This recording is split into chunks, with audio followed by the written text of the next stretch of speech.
Okay, so what we have here is a Euro cylinder.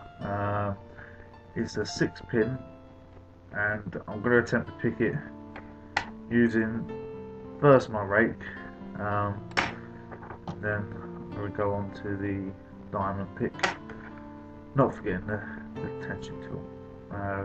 Remembering when you use this not to apply much tension at all, because we need to trap those pins below the shear line.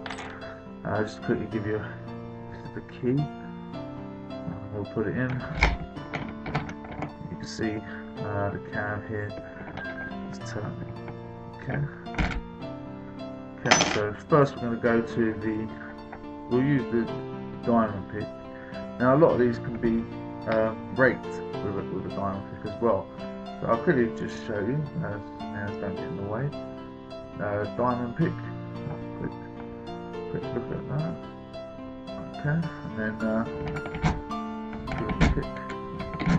Remember tension, and there you have it. You can see the cam here. And you can see my tension wrench turn. We'll try that again. That was quite quick actually. I didn't think it'd be that quick. There you go. Okay. So these type of locks, Euro cylinders, you're going to find in UPVC doors, aluminium doors, stuff like that. Let's try it now with the rake. See, it's just normal standard rake. Hopefully it'll be just as easier. Oh, there you go. So first time in and out. And we'll try it again, just move it that way. And there you have it. And you can see again. Okay. Thank you for watching my video.